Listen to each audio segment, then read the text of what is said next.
ਦਰਸ਼ਕੋ break ਤੋਂ ਬਾਅਦ ਤੁਹਾਨੂੰ ਆਪਾਂ ਸਭ ਨੂੰ ਜੀ ਆਇਆਂ ਕਹਿੰਦੇ ਆ। ਸੋ ਐਂਡ ਵਾਲੇ ਸੈਗਮੈਂਟ ਦੇ ਵਿੱਚ ਆਪਾਂ ਵਿਊਅਰਸ ਪਹੁੰਚ ਚੁੱਕੇ ਹਾਂ। ਸੋ ਇਸ ਵਿੱਚ ਆਪਾਂ ਗੱਲਬਾਤ ਕਰਨ ਜਾ ਰਹੇ ਹਾਂ ਕਿ ਪਾਕਿਸਤਾਨ ਵਿੱਚ ਸਿੱਖ ਗੁਰਦੁਆਰਿਆਂ ਦੇ ਪ੍ਰਬੰਧ ਨੂੰ ਦੇਖ ਰਹੀ ਸੰਸਥਾ ਪਾਕਿਸਤਾਨ ਸਿੱਖ ਗੁਰਦੁਆਰਾ ਪ੍ਰਬੰਧਕ ਕਮੇਟੀ ਅਤੇ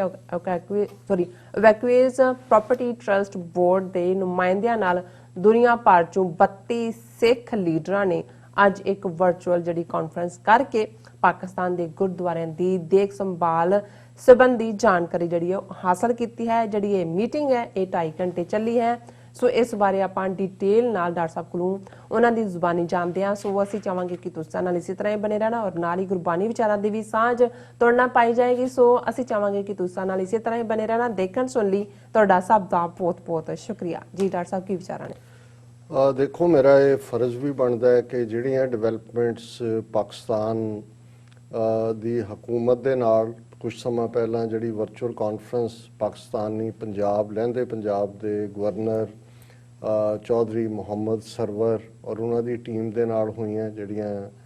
काफ़ी बाबा गुरु नानक यूनिवर्सिटी और आनंद मैरिज एक्ट नूं लैके और बाकी गुरुद्वारियां दी यात्रा के वेड़े वीजे नाल संबंधित जड़ियाँ प्रॉब्लम्स ने जां उस दे विच की है उस दे उत्ते होया अज एक बड़ी यूजफुल मीटिंग क्योंकि हुकूमतां तो उत्थे आउंदियां जांदियां रहिंदियां ने लेकिन जिहड़ा सारा ही हैरीटेज जां गुरुद्वारियां नाल संबंधित जां दूसरे मजहबां नाल भी जिहड़े ने उन्हां दी जिहड़ी पावरफुल बॉडी है पाकिस्तान दी इवैक्यूएज ट्रस्ट प्रॉपर्टी बोर्ड जिसनूं ETB भी कहंदे ने ये सब तो पावरफुल बॉडी है। डिसीजन मेकिंग इन्हां दे कोल ही हुंदी है। 174 ਦੇ ਕਰੀਬ ਜਿਹੜੇ ਇਤਿਹਾਸਕ ਗੁਰਦੁਆਰਿਆਂ ਦਾ ਓਵਰਆਲ ਕੰਟਰੋਲ ਇਹਨਾਂ ਕੋਲ ਹੈ ਔਰ 1999 ਦੇ ਵਿੱਚ ਜਦੋਂ ਨਵਾਜ਼ ਸ਼ਰੀਫ ਦੀ ਹਕੂਮਤ ਸੀ ਉਦੋਂ ਪਾਕਿਸਤਾਨ ਸਿੱਖ ਗੁਰਦੁਆਰਾ ਪ੍ਰਬੰਧਕ ਕਮੇਟੀ ਹੋਂਦ ਦੇ ਵਿੱਚ ਆਈ ਜਿਹੜੀ ਹੁਣ ਬੜੇ ਪ੍ਰੋਪਰਲੀ ਫੰਕਸ਼ਨ ਕਰ ਰਹੀ ਹੈ ਔਰ ਉਹਦੇ ਪ੍ਰੈਜ਼ੀਡੈਂਟ ਨੇ ਅਮੀਰ ਸਿੰਘ। ਸੋ ਇਹ ਵੀ ਉਸ ਵਰਚੁਅਲ ਕਾਨਫਰੰਸ ਸਨ ਅਮੀਰ ਸਿੰਘ ਉਹਨਾਂ ਨੇ ਬਰੀਫ ਕੀਤਾ ਔਰ ਬੜਾ ਚੰਗਾ ਦੀਦਾਰ ਹੋਇਆ ਕਿਉਂਕਿ ਨਨਕਾਣਾ ਸਾਹਿਬ ਦੇ ਬਾਹਰ ਹੀ ਗਰਾਊਂਡ ਦੇ ਵਿੱਚ ਉਹਨਾਂ ਨੇ ਕੁਰਸੀ ਡਾਈ ਸੀ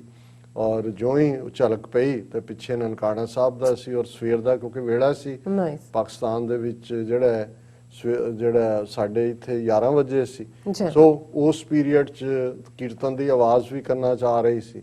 ਔਰ ਇਹਦੇ ਨਾਲ ਜਿਹੜੇ ਪਾਕਿਸਤਾਨ ਇਵੈਕੂਏਜ਼ ਟਰਸਟ ਬੋਰਡ ਦੇ ਦੋਨੋਂ ਹੀ ਹਾਇਰ ਆਫੀਸ਼ੀਅਲ ਉਹਨਾਂ ਦੇ ਐਡੀਸ਼ਨਲ ਸੈਕਟਰੀ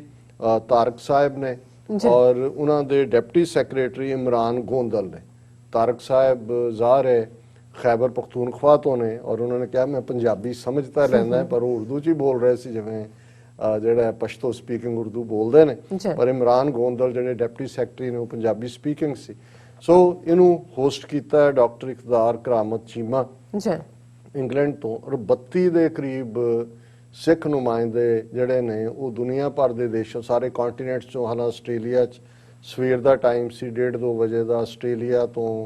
चंडीगढ़ तो वड्डे स्कॉलर 2-3 और Europe Holland Sweden Germany America Canada सारियां ने और मैनू भी ये शर्फ हासिल होया कि भी मैं उहदे च पार्टिसिपेट किया है। लगभग 2.5 घंटे मीटिंग चली और इस गल की खुशी भी हुंदी है कि असी जिवें पिछले सैगमेंट कुछ चीज़ां ने जिन्हां दे बारे हुण वो वक्त आ गया है कि जिथे डिफरेंसिस भी हुंदे ने बजाय कि असी सब हंकी डोरी कहिए सानू डिस्कस भी करना चाहिए क्योंकि उहदे चों ही भरावां च भी हुंदे ने। सो कुछ चीज़ां ने जिहड़ियां कंटेंशन जां कंट्रोवर्सी का कारण बनदियां और ये कोशिश होनी चाहिए है कि असी उन्होंने और बेशक जिवें मैं कहा कि भी पाकिस्तान इवैक्यूएज ट्रस्ट बोर्ड जिहड़ा है वो करता धरता है सारियां दा पर पाकिस्तान सिख गुरुद्वारा प्रबंधक कमेटी तो बिना वो कोई भी जिहड़ी रिलीजियस मामले की मर्यादा है जे अंदर जिहड़ी है वो रेस्टोरेशन किसी इमारत गुरुद्वारे की कीती है रंग की इस्तेमाल होण क्योंकि सिख अपना आर्कीटैक्चर है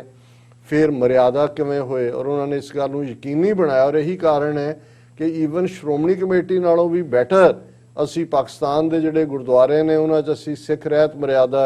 और उस दी पाबंदी देखते हैं क्योंकि वैसे भी पाकिस्तान के सिख उन्हां च तुहानूं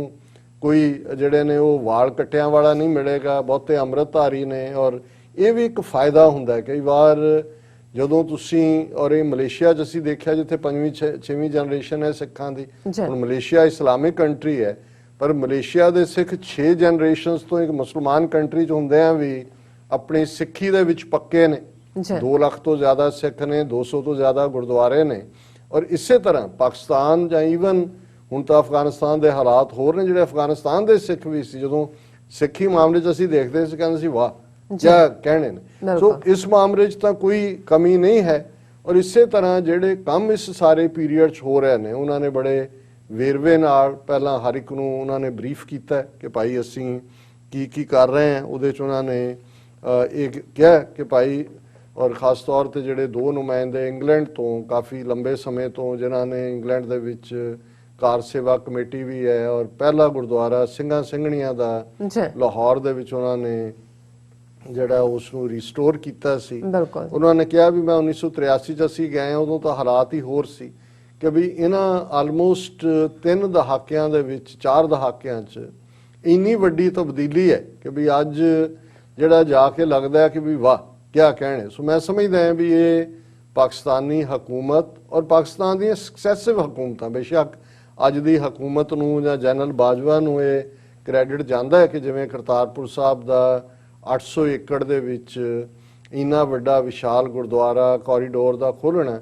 ਪਰ ਪਾਕਿਸਤਾਨ 'ਚ ਸਿਵਲੀਅਨ ਹਕੂਮਤ ਰਹੀ ਜਾਂ ਫੌਜ ਸਿੱਖਾਂ ਪ੍ਰਤੀ ਪਿਛਲੇ 20-25-30 ਸਾਲ ਤੋਂ ਇੱਕ ਕੰਸਿਸਟੈਂਟ ਲਾਈਨ ਰਹੀ ਹੈ। ਔਰ ਉਹ ਸਮਝਦੇ ਨੇ ਕਿ ਸਾਡਾ ਫਖਰ ਹੈ। ਔਰ ਜਿਵੇਂ ਡਾਕਟਰ ਚੀਮਾ ਨੇ ਕਿਹਾ ਵੀ ਇਹ ਕੋਈ ਸਿੱਖ ਹੈਰੀਟੇਜ ਨਹੀਂ ਹੈ, ਇਹ ਪਾਕਿਸਤਾਨ ਦਾ ਹੈਰੀਟੇਜ ਹੈ। ਔਰ ਸਾਡੇ ਲਈ ਇਹ ਫਖਰ ਵਾਲੀ ਗੱਲ ਹੈ ਕਿ ਜਿਹੜਾ ਮਦੀਨਾ ਦੇ ਵਿੱਚ ਮਾਈਨੋਰਿਟੀਜ਼ ਦੀਆਂ ਨੂੰ ਸਾਰੇ ਹਕੂਕ ਹਾਸਲ ਸੀ, ਤੇ ਅਸੀਂ ਇਸ ਗੱਲ ਨੂੰ ਯਕੀਨੀ ਬਣਾਉਣਾ ਚਾਹੁੰਦੇ ਹਾਂ ਕਿ ਭਾਈ ਜਿਹੜੀਆਂ ਇਬਾਦਤਗਾਹਾਂ ਨੇ ਉਹ ਹਰ ਇੱਕ ਦੇ ਲਈ ਪਵਿੱਤਰ ਨੇ, ਔਰ ਉਹਨਾਂ ਨੂੰ ਉਵੇਂ ਹੀ, ਔਰ ਉਹਨਾਂ ਨੇ ਕਾਇਦੇ ਆਜ਼ਮ ਨੂੰ ਵੀ ਕੋਟ ਕੀਤਾ ਇਸ ਦੇ ਲਈ। ਔਰ ਜਿਹੜੀ ਗੱਲ ਇਹਨਾਂ ਨੇ ਦੋਨੋਂ ਹੀ ਸੈਕਟਰੀ ਡਿਪਟੀ ਸੈਕਟਰੀ ਨੇ ਬਰੀਫਿੰਗ 'ਚ ਕਹੀ ਕਿ ਭਾਈ ਅਸੀਂ ਸਿੱਖ ਮਰਿਆਦਾ ਦਾ ਧਿਆਨ ਰੱਖਦੇ ਹਾਂ ਔਰ ਯਾਤਰੂਆਂ ਦੀ ਖਿਦਮਤ ਵੀ ਜਦੋਂ ਵੀ ਡਾਇਸਪੋਰਾ ਤੋਂ ਜਾਂ ਇੰਡੀਆ ਤੋਂ ਆਉਂਦੇ ਨੇ, ਅਸੀਂ ਸ਼ੁਰੂ ਤੋਂ ਅਖੀਰ ਤੱਕ ਇਸ ਗੱਲ ਨੂੰ ਯਕੀਨੀ ਬਣਾਉਂਦੇ ਹਾਂ। ਫਿਰ ਉਹਨਾਂ ਨੇ ਬਹੁਤ ਸਾਰੇ ਗੁਰਦੁਆਰਾ ਸਾਹਿਬਾਨ ਜਿਹੜੇ ਜਿਨ੍ਹਾਂ 'ਚ ਰੈਸਟੋਰੇਸ਼ਨ ਦਾ ਕੰਮ ਚੱਲ ਰਿਹਾ ਹੈ, ਜਿਹਦੇ 'ਚ ਚੋਆ ਸਾਹਿਬ ਹੈ, ਚੋਆ ਸਾਹਿਬ ਰੋਹਤਾਸ ਦੇ ਵਿੱਚ ਜਿਹੜਾ ਪੁਰਾਣਾ ਕਿਲਾ ਰੋਹਤਾਸ ਦਾ ਸ਼ੇਰਸ਼ਾਹ ਸੂਰੀ ਨੇ ਬਣਾਇਆ ਸੀ, ਕਿਲੇ ਦੇ ਅੰਦਰ ਹੈ। ਫਿਰ ਖਾਰਾ ਸਾਹਿਬ ਹੈ, ਗੁਰਦੁਆਰਾ ਬੀਬਾ ਸਿੰਘ ਪੇਸ਼ਾਵਰ ਦੇ ਵਿੱਚ ਹੈ। ਇਸੇ ਤਰ੍ਹਾਂ ਕਸੂਰ 'ਚ ਗੁਰਦੁਆਰੇ ਨੇ। ਫਿਰ ਉਹਨਾਂ ਨੇ ਕਿਹਾ ਕਿ ਭਾਈ ਸਾਡੇ ਜਿਹੜੇ ਰਿਲੀਜੀਅਸ ਮਿਨਿਸਟਰ ਵੀ ਨੇ ਨੂਰੁਲ ਕਾਦਰੀ, ਉਹ ਬਹੁਤ ਦਿਲਚਸਪੀ ਲੈਂਦੇ ਨੇ ਕਿ ਭਾਈ ਜਿਹੜਾ ਵੱਧ ਤੋਂ ਵੱਧ ਥਾਵਾਂ ਨੂੰ ਵਿਜ਼ਿਟ ਯੋਗ ਬਣਾਇਆ ਜਾਏ। ਔਰ ਉਹਨਾਂ ਨੇ ਇਹ ਕਿਹਾ ਕਿ ਵੀ ਹੁਣ ਜਿਵੇਂ ਕਿ ਸਾਕਾ ਨਨਕਾਣਾ ਸਾਹਿਬ ਦੀ 100 ਸਾਲਾ ਆਣਾ, ਕਿਉਂਕਿ ਹਿੰਦੂ ਮਹੰਤਾਂ ਤੋਂ, ਉਦਾਸੀ ਮਹੰਤਾਂ ਤੋਂ ਗੁਰਦੁਆਰੇ ਆਜ਼ਾਦ ਕਰਵਾਏ ਸੀ। ਉਹਨੇ ਕਿਹਾ ਜੀ ਇੰਡੀਆ 'ਚ ਅਸੀਂ ਕਿਹਾ ਵੀ 10,000 ਯਾਤਰੂ ਲੈ ਆਓ, ਔਰ ਵੱਡੇ ਪੈਮਾਨੇ ਤੇ ਗਵਰਨਮੈਂਟ ਉਹਨੂੰ ਜਿਹੜਾ ਉਹ ਆਰਗੇਨਾਈਜ਼ ਕਰ ਰਹੀ ਹੈ। ਈਵਨ ਉੱਥੋਂ ਜਿਹੜੇ ਐਕਟਿੰਗ ਜਥੇਦਾਰ ਨੇ ਅਕਾਲ ਤਖਤ ਦੇ ਸ਼੍ਰੋਮਣੀ ਕਮੇਟੀ ਵੱਲੋਂ ਅਪਾਇੰਟਡ ਹਰਪ੍ਰੀਤ ਸਿੰਘ, ਉਹ ਵੀ ਜਿਹੜੇ ਨੇ ਵਿਜ਼ਿਟ ਕਰ ਰਹੇ ਨੇ ਪਾਕਿਸਤਾਨ 'ਚ। ਇਹ ਸਾਰੇ ਦੀ ਪਲੈਨਿੰਗ ਕੀਤੀ ਜਾਏਗੀ। ਔਰ ਉਹਨਾਂ ਨੇ ਕਿਹਾ ਕਿ ਵੀ ਸਿਰਫ ਇਹ ਹੈ ਵੀ ਹੁਣ ਦੇ ਪੀਰੀਅਡ 'ਚ ਜਿਹੜੀ ਕੋਰੋਨਾ ਦੇ ਉੱਤੇ SOP ਹੈ ਉਹਨੂੰ ਐਡਹੀਅਰ ਕਰਨਾ ਜ਼ਰੂਰੀ ਹੈ। ਔਰ ਇੱਕ ਪ੍ਰੋਜੈਕਟ ਜਿਹਦੇ ਲਈ ਅਮਰੀਕਨ ਗੁਰਦੁਆਰਾ ਪ੍ਰਬੰਧਕ ਕਮੇਟੀ ਨੇ ਕਿਹਾ ਵੀ ਅਸੀਂ ਸਾਰਾ ਖਰਚਾ ਚੱਲਾਂਗੇ, ਉਹ ਹੈ ਸ਼ਜਰਕਾਰੀ, ਟਰੀਜ਼ ਪਲਾਂਟ ਕਰਨਾ। ਸੋ ਸਾਰਾ ਕਰਤਾਰਪੁਰ ਸਾਹਿਬ ਔਰ ਇਤਿਹਾਸਕ ਗੁਰਦੁਆਰਿਆਂ ਤੋਂ ਇਲਾਵਾ ਸਾਈਂ ਮੀਆਂ ਮੀਰ ਦੇ ਮਜ਼ਾਰ ਦੇ ਉੱਤੇ ਵੀ ਬਾਬਾ ਫਰੀਦ ਦੇ ਪਾਕ ਪਤਨ, ਇਹ ਸਾਰੀ ਜ਼ਿੰਮੇਵਾਰੀ ਉਹਨਾਂ ਨੇ ਲਈ ਹੈ ਕਿ ਵੀ ਅਸੀਂ ਉਹਦੇ ਲਈ ਸਾਰਾ ਖਰਚ, ਔਰ 5 ਸਾਲ ਤੱਕ, ਕਿਉਂਕਿ ਪਾਕਿਸਤਾਨ ਦਾ ਇਹ ਵੀ ਇੱਕ ਪ੍ਰੋਜੈਕਟ ਜਿੱਥੇ 1 ਬਿਲੀਅਨ ਟਰੀਜ਼ ਲਾਉਣ ਦਾ ਹੈ, ਉੱਥੇ ਇਹ ਇੱਕ ਸਿੱਖ ਨੁਕਤਾ ਨਿਗਾਹ ਤੋਂ ਵੀ ਇੰਪੋਰਟੈਂਟ ਹੈ ਕਿ ਗੁਰਦੁਆਰਿਆਂ ਦੇ ਵਿੱਚ ਜਿੱਥੇ ਕਿ ਉਹਨਾਂ ਨੇ, ਔਰ ਪਾਕਿਸਤਾਨ ਇਸ ਗੱਲੋਂ ਅਸੀਂ ਸਮਝਦੇ ਹਾਂ ਅਸੀਂ ਹੋਰ ਵੀ ਖੁਸ਼ਕਿਸਮਤ ਹੈ ਕਿ ਭਾਰਤੀ ਕਬਜ਼ੇ ਵਾਲੇ ਪੰਜਾਬ 'ਚ ਤਾਂ ਕਾਰ ਸੇਵਾ ਦੇ ਨਾਂ ਥੱਲੇ ਬਹੁਤ ਸਾਰੀ ਹਿਸਟੋਰੀਕਲ ਬਿਲਡਿੰਗਸ ਢਾਹ ਕੇ ਸੰਗਮਰਮਰ ਹੀ ਲਾਇਆ ਹੋਇਆ ਹੈ, ਰਾਜਸਥਾਨ ਦਾ ਪੱਥਰ ਢੋ ਕੇ। ਪਰ ਪਾਕਿਸਤਾਨ 'ਚ ਕਿਉਂਕਿ ਸਾਰੇ ਪੀਰੀਅਡ 'ਚ ਕੋਈ ਤਬਦੀਲੀ ਨਹੀਂ ਹੋਈ, 47 'ਚ ਜਿਵੇਂ ਰਹਿ ਗਿਆ ਸੀ ਔਰ ਹੁਣੇ ਹੀ ਹੈ, ਔਰ ਉਹ ਇਸ ਗੱਲ ਨੂੰ ਯਕੀਨੀ ਬਣਾ ਰਹੇ ਨੇ ਕਿ ਉਹ ਇਮਾਰਤਾਂ ਉਸੇ ਹਾਲਤ ਦੇ ਵਿੱਚ ਹੀ ਰਹਿਣ, ਤਾਂ ਕਿ ਜਦੋਂ ਤੁਸੀਂ ਉਸ ਧਰਤੀ ਤੇ ਜਾਂਦੇ ਹੋ ਤੇ ਤੁਹਾਨੂੰ ਮਹਿਸੂਸ ਹੋਏ ਤੁਸੀਂ 5 ਸਦੀਆਂ ਪਹਿਲਾਂ ਦਾ ਉਹ ਸਾਂਝ ਵਾਲਾ ਮਾਹੌਲ ਮਹਿਸੂਸ ਕਰ ਸਕੋ। ਸੋ ਇਸ ਸਾਰੇ ਦੇ ਲਈ ਅਸੀਂ ਪਾਕਿਸਤਾਨ ਦੀ ਹਕੂਮਤ, ਐਵੈਕੂਏਸ trust property board, Pakistan Sikh Gurdwara ਪ੍ਰਬੰਧਕ ਕਮੇਟੀ ਔਰ ਖਾਸ ਤੌਰ ਤੇ ਡਾਕਟਰ ਇਕਦਾਰ ਕਰਾਮਤ ਚੀਮਾ ਜਿਹੜੇ UN ਦੀ ਹਿਊਮਨ ਰਾਈਟਸ ਕਮੇਟੀ ਦੇ ਸਟੀਅਰਿੰਗ ਕਮੇਟੀ ਦੇ ਵਿੱਚ ਮੈਂਬਰ ਨੇ ਅਗੇਂਸਟ ਜੈਨੋਸਾਈਡ ਜੀ ਔਰ ਫੇਥ ਫਾਰ ਰਾਈਟ ਦੇ ਵਿੱਚ ਇਹਨਾਂ ਦੇ ਹੀ ਉਦਮ ਦੇ ਨਾਲ 3 ਤੁਕਾਂ ਗੁਰੂ ਗ੍ਰੰਥ ਸਾਹਿਬ ਦੀ ਬਾਣੀ ਦੀਆਂ ਉਹਦੇ ਚ ਆਈਆਂ। ਅੱਜ ਵੀ ਜਿਵੇਂ ਉਹਨਾਂ ਨੇ ਕਿਹਾ ਕਿ ਭਾਈ ਮੈਂ ਸਮਝਦਾ ਹਾਂ ਵੀ ਇਹ ਸਾਂਝ ਹੈ ਜਿਹੜੀ ਬਾਬਾ ਨਾਨਕ ਔਰ ਭਾਈ ਮਰਦਾਨੇ ਦੀ ਹੈ ਰਬਾਬ ਦੀ, ਜਿਹੜੀ ਸਾਈਂ ਮੀਆਂ ਮੀਰ ਔਰ ਗੁਰੂ ਅਰਜਨ ਸਾਹਿਬ ਦੀ ਹੈ ਜਿਹੜੀ ਜਿਨ੍ਹਾਂ ਤੋਂ ਉਹਨਾਂ ਨੇ ਜਿਹੜਾ ਸੰਗੇ ਬੁਨਿਆਦ ਰਖਵਾਇਆ ਹਰਮੰਦਰ ਸਾਹਿਬ ਦਾ, ਔਰ ਇਹ ਸਾਂਝ ਨਬੀ ਖਾਨ ਗਨੀ ਖਾਨ ਪਠਾਨ ਭਰਾਵਾਂ ਦੀ ਤੇ 10ਵੇਂ ਪਾਤਸ਼ਾਹ ਦੀ ਹੈ। ਉਹਨਾਂ ਨੇ ਕਿਹਾ ਵੀ ਮੈਂ ਤਾਂ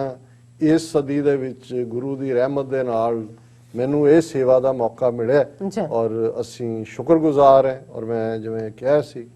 ਕਿ ਬੇਸ਼ੱਕ ਕੁਝ ਪਾਸਟ ਹਿਸਟਰੀ ਦੇ ਕੁਝ ਐਸੇ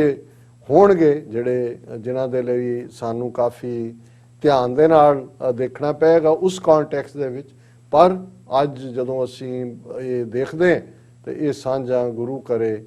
ਹੋਰ ਵੀ ਮਜ਼ਬੂਤ ਹੋਣਗੀਆਂ। ਔਰ ਮੈਂ ਸਮਝਦਾ ਕਿ ਵੀ ਸਾਡੀ ਇਹ ਸਾਂਝ ਜਿਹੜੀ ਤੌਹੀਦ ਦੀ ਸਾਂਝ ਹੈ, ਜਿਸ ਨੂੰ ਅਲਾਮਾ ਇਕਬਾਲ ਨੇ ਇਹ ਕਹਿ ਕੇ ਕਿ ਫਿਰ ਉਠੀ ਆਖਰ ਸਦਾ तौहीद की पंजाब से हिंद को एक मर्द कामिल ने जगाया ख्वाब से। ये मर्द कामिल दी कौम और एक रब च यकीन रखने वाला इस्लाम, और असी उस धरती दे पुत्र पुत्रियां जिन्हां दी बोली तहजीब सांझ और वो मिट्टी जिहड़ी साडे लई मुकद्दस है, और साडा मक्का मदीना जिथे है इकल्ला पाकिस्तान दे लई तां ये उन्हां दा वतन है, ਸਾਡੇ ਲਈ ਇਹ ਸਾਡੀ ਮੁਕੱਦਸ ਧਰਤੀ ਵੀ ਹੈ ਕਿਉਂਕਿ ਸਾਡਾ ਮੱਕਾ ਮਦੀਨਾ ਔਰ ਸਾਡੇ ਗੁਰੂ ਸਾਹਿਬਾਨ ਦੀਆਂ ਯਾਦਾਂ ਨੇ। ਜੀ ਰਾਜ ਸਾਹਿਬ ਤੁਹਾਡਾ ਬਹੁਤ ਬਹੁਤ ਸ਼ੁਕਰੀਆ, ਤੁਸੀਂ ਆਪਣੇ ਵਿਚਾਰ ਸਾਡੇ ਦਰਸ਼ਕਾਂ ਨਾਲ ਸਾਂਝੇ ਕੀਤੇ ਨੇ। ਸੋ ਇਸ ਨਾਲ ਆਪਣੇ ਵਿਊਅਰਸ ਕੋਲ ਨੇ ਇਜਾਜ਼ਤ। ਵਿਊਅਰਸ ਸਾਡੇ ਪ੍ਰੋਗਰਾਮ ਦਾ ਸਮਾਂ ਇੱਥੇ ਸਮਾਪਤ ਹੁੰਦਾ ਹੈ। ਤੁਸੀਂ ਆਪਣੀ ਰਾਏ ਤੇ ਸੁਝਾਅ ਸਾਨੂੰ ਭੇਜਣਾ ਭੁੱਲਣਾ ਸਾਡੇ ਇਸ ਪਤੇ ਤੇ soshv4.tv ਤੇ ਅਸੀਂ ਆਪਣਾ ਪ੍ਰੋਗਰਾਮ ਲੈ ਕੇ ਫਿਰ ਦੁਬਾਰਾ ਤੁਹਾਡੇ ਸਾਹਮਣੇ ਹੋਵਾਂਗੇ। ਤਦ ਤੱਕ ਲਈ ਮੈਨੂੰ ਤੇ ਆਪਣਾ ਰਸਨਾ ਗਿਆ ਦੋ ਦੇਖਦੇ ਰਹੋ TV84। ਬੁਲਾ ਦਿਓ ਫਤਿਹ। ਵਾਹਿਗੁਰੂ ਜੀ ਕਾ ਖਾਲਸਾ, ਵਾਹਿਗੁਰੂ ਜੀ ਕੀ ਫਤਿਹ। ਰੱਬ ਰਾਖਾ।